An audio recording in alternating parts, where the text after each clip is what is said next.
Bismillah, alhamdulillah, wa salatu wassalamu ala Rasulullah. We continue reading from Imam Al-Ghazali's The 99 Beautiful Names of God. Al-Maqsad Al-Asna fi Sharh Asma'illah Al-Husna, translated by David Borel and Nazih Zahir. We have reached the attribute Al-Adl. This is number 30. And this is the second paragraph on page 92. Imam Al-Ghazali said, Al-Adl, the just, means one who is just. And he is one from whom just actions or just action emanates, the opposite of injustice, the antithesis of injustice, and oppression, al-jawr.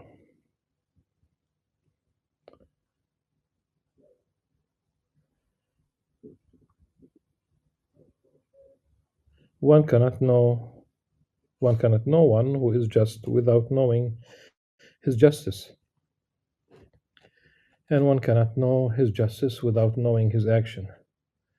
So whoever wants to understand this attribute must comprehend the actions of God Most High from the kingdoms of the heavens to the ends of the earth, to the point where one does not notice any fault in the creation of the infinitely good one.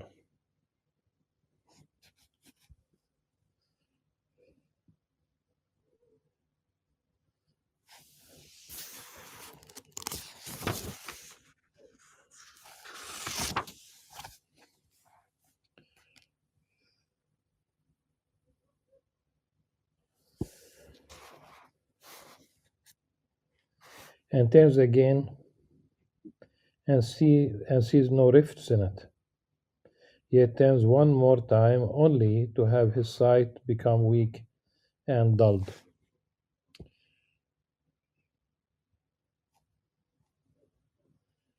And obviously this is a reference to مرجع البصر به.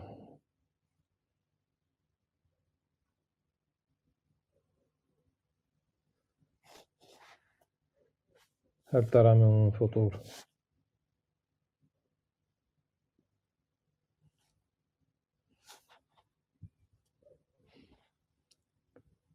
But Imam Ghazali did not use it as a verse. Obviously, it's a prose, and obviously the theme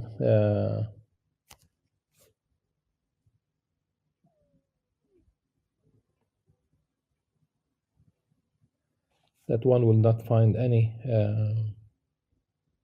fault, But then Imam Ghazali completes this by saying, augments this by saying, for the beauty of the divine presence has overwhelmed him and bewildered him with its harmony and its regularity. Harmony and regularity. اعتدالها وانتظامها. For such a man, something of the meaning of his justice, of God's justice, the Most High and Holy One, clings to his understanding.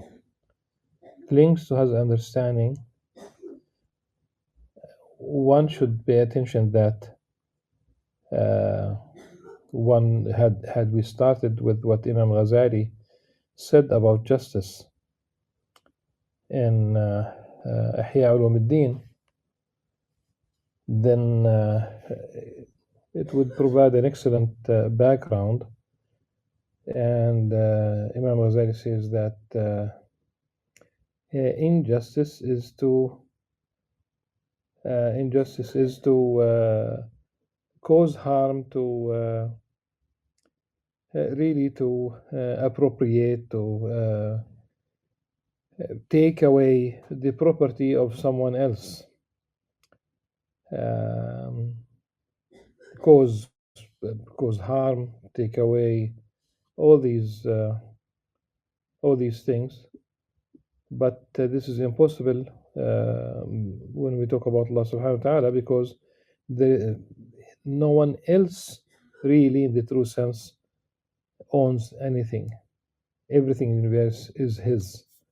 belongs to Allah subhanahu wa ta'ala in the absolute sense. It's impossible. That's really categorically impossible that anything comes from Allah subhanahu wa ta'ala could be described as injustice, or you know, it is always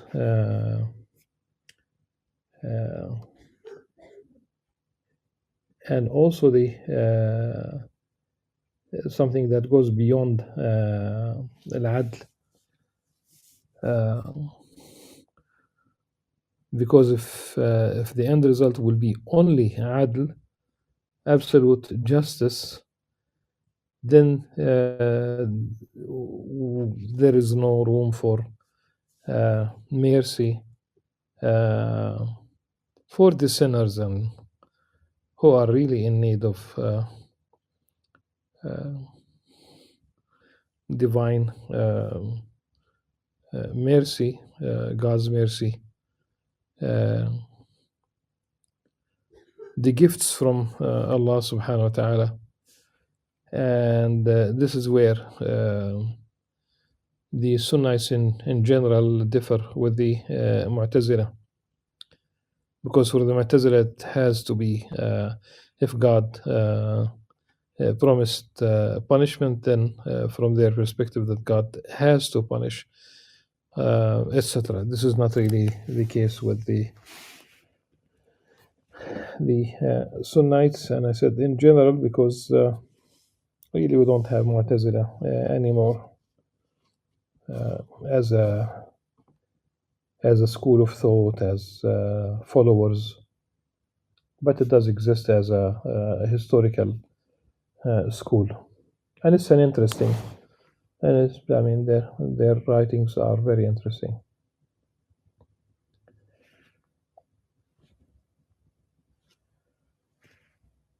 Allah subhanahu wa ta'ala created the categories of existing things, the physical and the spiritual, the perfect and imperfect among them, and He gave to each thing its created existence, in which He is generous, and also ordered them in a placement suitable to them, in which He is just.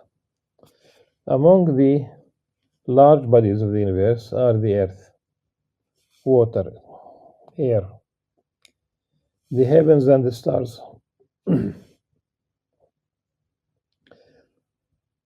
And He created them and ordered them, placing the earth lowest.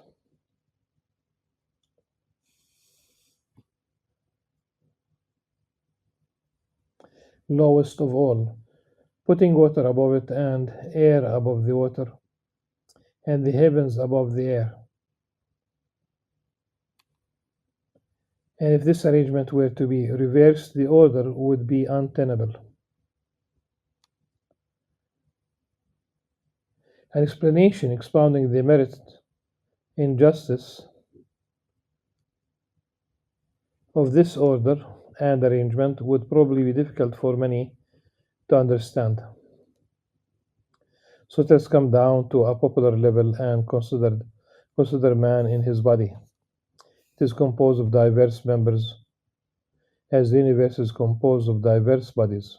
An initial way of dividing it regards his composing man from bone, flesh, and skin. He placed bone as an internal support with flesh enclosing it to protect it, and skin enclosing and protecting the flesh. Were this order to be reversed so that what is within were to be on the outside, the arrangement would be untenable. And if this be obscure to you, then consider that He created diverse members for man, like hands, feet, eyes, nose, and ears. By creating these members, He is generous, subhanahu wa ta'ala, and by placing them in their particular placement, He is just. For He put the eyes in the place most suitable in the body. If He had created them in the back of the head, or on the feet, or hand, or on the top of the head. The resulting shortcomings, as well as the damage to which they would be exposed, would be evident. In similar fashion, he suspended the hands and arms from the shoulders, and had he suspended them from the head, or the loins, or the knees, the imbalance resulting from that would be evident. Similarly, he placed all the senses in the head to oversee the rest of the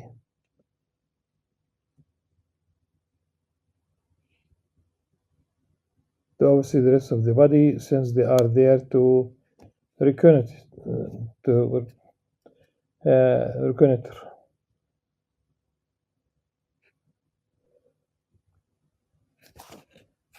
For if he had placed them in the feet, their arrangement would be completely upset. Of course, we talk about smell, taste, hearing, and seeing. The fifth one is spread out throughout the skin. Okay. Usually we talk about touching, but really,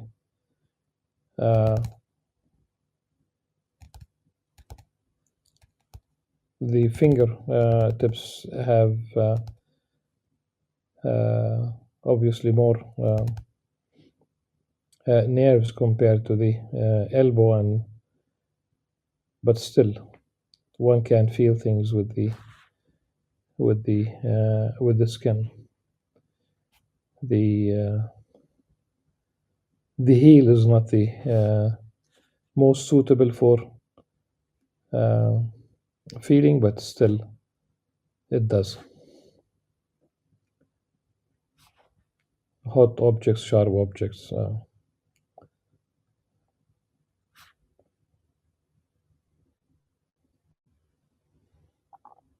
Such an explanation for every organ would prolong our account.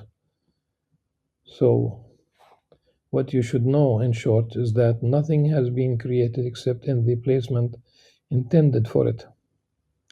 For if it were placed to the right or to the left of where it is, or below or above it, it would be deficient or useless, ugly or disproportionate.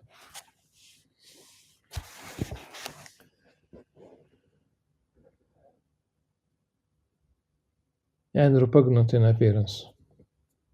So the nose was created in the middle of the face, where it fashioned on the forehead or on the cheek. Such a defect would reduce its usefulness.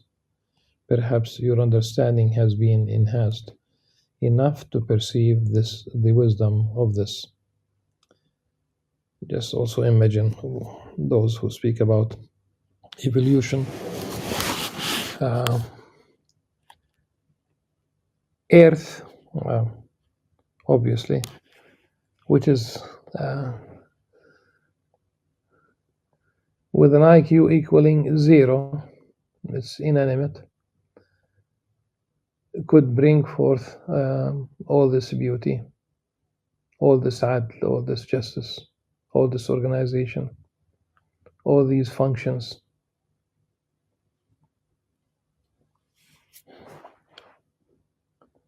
The chromosomes, the DNA, the hormones, the enzymes.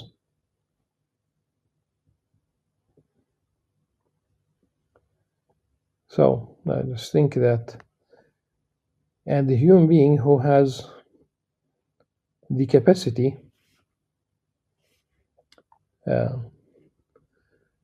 with definitely many scientists being at least within the normal curve of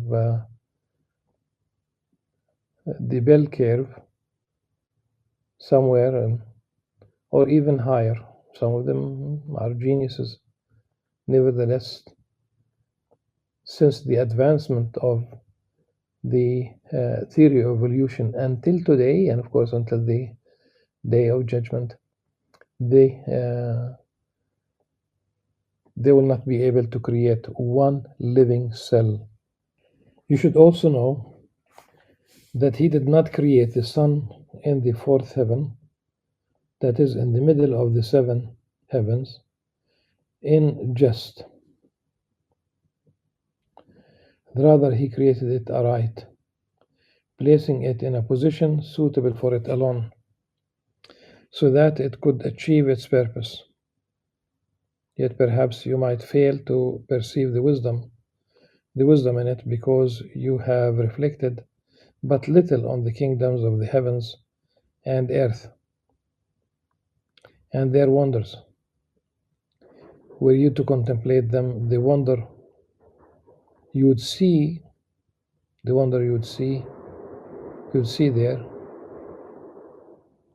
would outstrip the wonders of your body.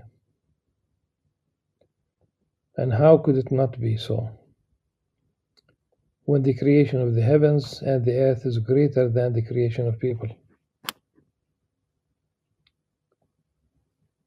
With that you had extensive knowledge of the wonders of your soul, and devoted yourself to contemplating them, as well as the bodily parts enclosing them. So you would be among those of whom God, great and glorious, says, "We shall show them our portents on the horizons and within themselves." سنريهم آياتنا في الآفاق وفي أنفسهم. How could you be among those of whom God said, "Thus did we show Ibrahim alayhi salam, the kingdoms of the heavens and the earth"? وكذلك نري إبراهيم ملكوت السماوات والأرض وليكون من الموقنين.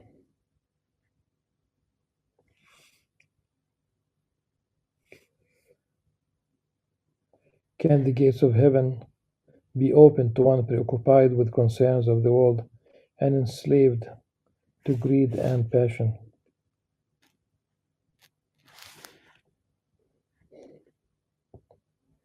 Now this offers some symbolic indication of how to understand the first steps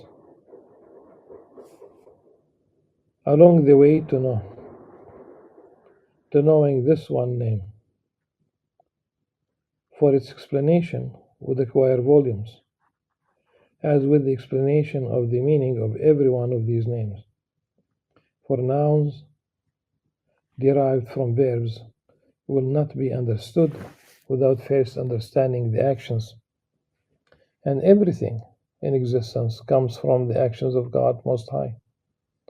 So whoever fails to grasp them, either in detail or in general, will have no part of them except for mere issues of language and commentary. No one cannot hope for a knowledge of them in detail, for there is no end to that.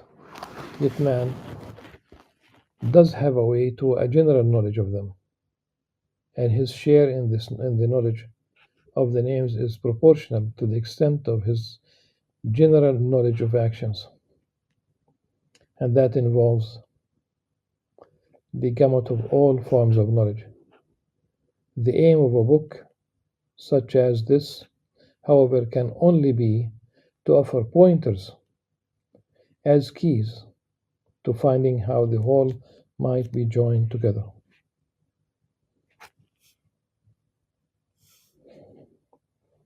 Tanbih, counsel. Man's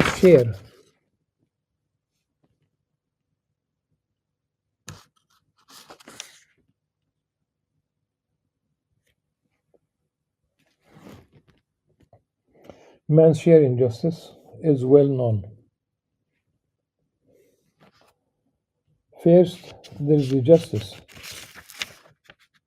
he has to have concerning his own attributes.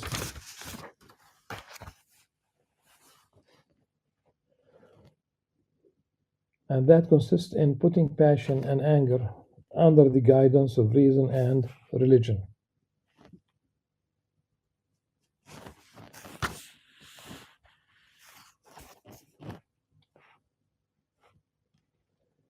For as soon as he puts reason at the service of passion and anger, he will certainly commit injustice.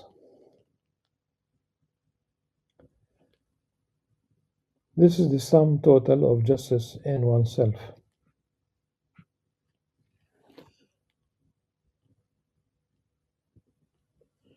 But also, there's another aspect about the role of reason. So it's not that one throws reason away.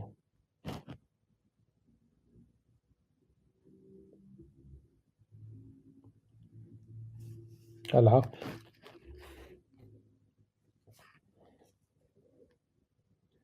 So here Imam Ghazali is resorting to reason as a criterion, as being in charge, alongside religion. In fact, reason should be guided by religion.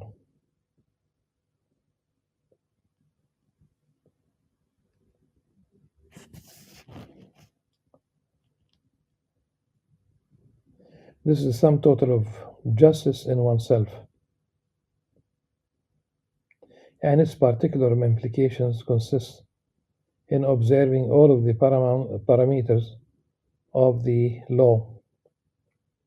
So his justice regarding all of his members lies in his using them according to the ways which the law permits.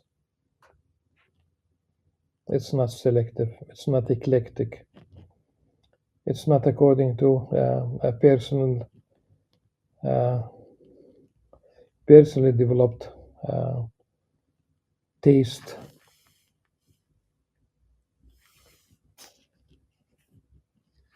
It is not according to one's ego.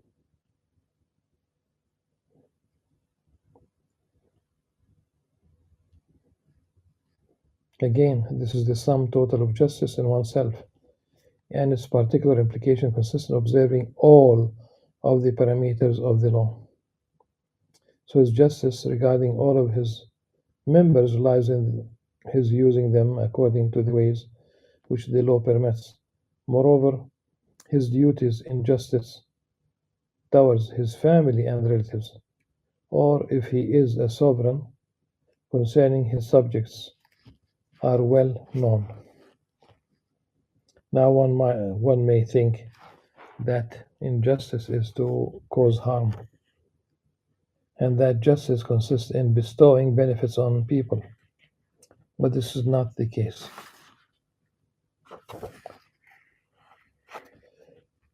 For were the king to open his storehouses, filled with arms and books and varieties of goods, yet distribute money to the wealthy, and grants arms to scholars, handing over fortresses to them also, while he distributed books to the troops and combat personnel, handing over mosques and schools to them as well. It would indeed be a benefit to them, but it would just as certainly be oppressive and a departure from justice, since he would have put everything in a place inappropriate to it.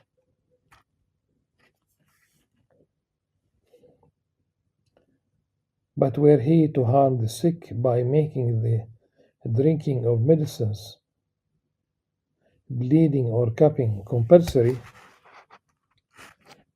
or harm the criminal by punishment of death or amputation or beating, he would be just because he put them in their proper place. A speaker from the Hoover Institute in the United States, he's a member of the Hoover Institute. um, historian, complained among other things about the state of affairs in the United States by saying that today criminals are released on the same day. People commit crimes and they are released on the same day. Man's religious gain from this, from his believing that God, great and glorious, is just, lies in not taking objection to him, in his plan, his decree, and all of his actions, whether they correspond to his will or not, to his liking or not, to his personal interest, as we call it, or not. For all of that is just. It is as it should be and how it should be.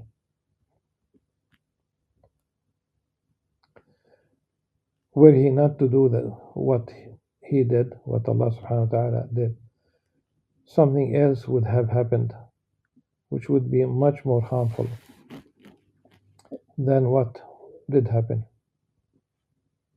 As a sick person who did not submit to cupping would suffer with a pain greater than the pain of cupping. This is the way God Most High is just, and faith in Him cuts short objections and resistance, both outward and inward.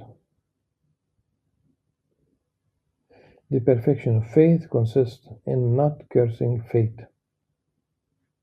Not cursing fate really, the Arabic text, it's لا تسبوا الدهر.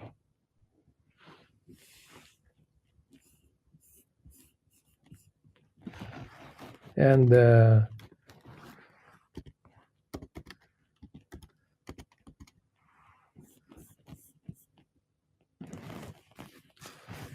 الدهر is a concept of time.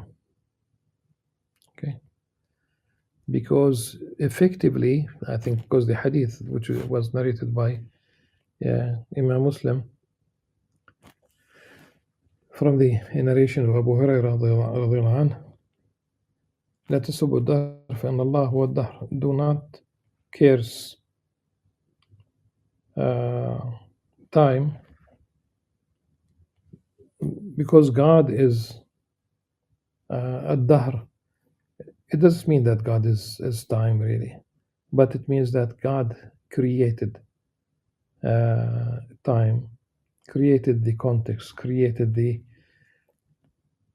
decreed the result. So any complaint is a complaint against a divine decree, since true monotheism is seeing everything from Allah subhanahu wa ta'ala.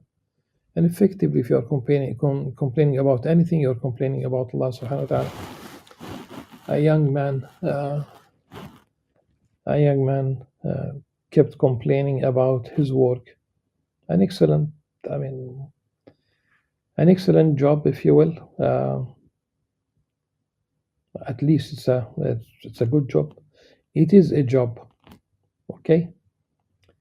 But he kept complaining. He kept cursing. He kept, he was full with negativity. And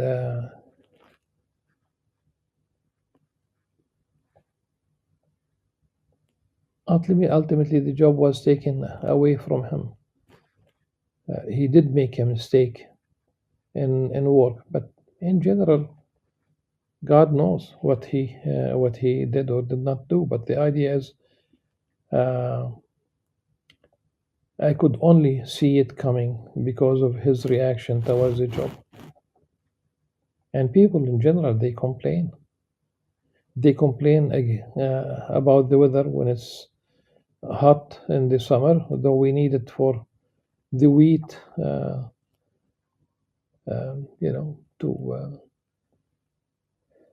to grow, ultimately to ripe, to to be ready to dry so that it could be harvested. They complain about winter. They complain about almost everything that is simply a complaint.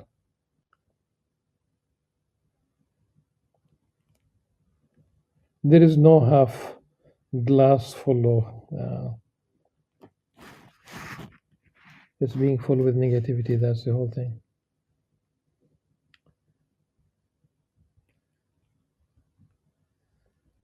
The perfection of faith consists in not cursing fate, not attributing things to the influence of celestial bodies.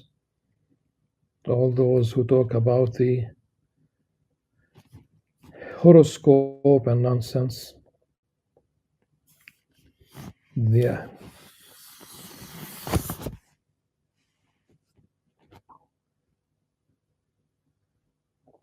absolutely.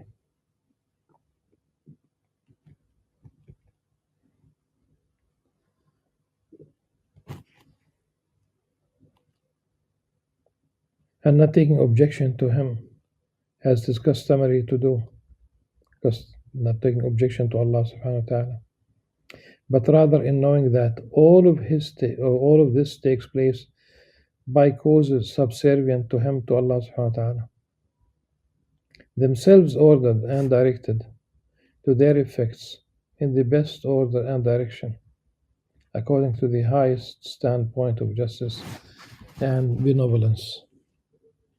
بأقصى وجوه العدل واللطف.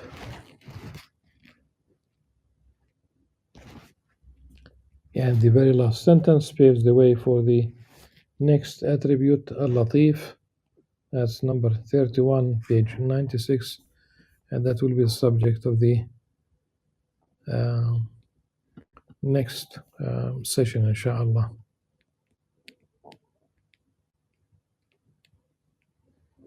Until then, سبحانك اللهم وبحمدك نشهد أن لا إله إلا أنت نستغفرك ونتوب إليك. السلام عليكم ورحمة الله.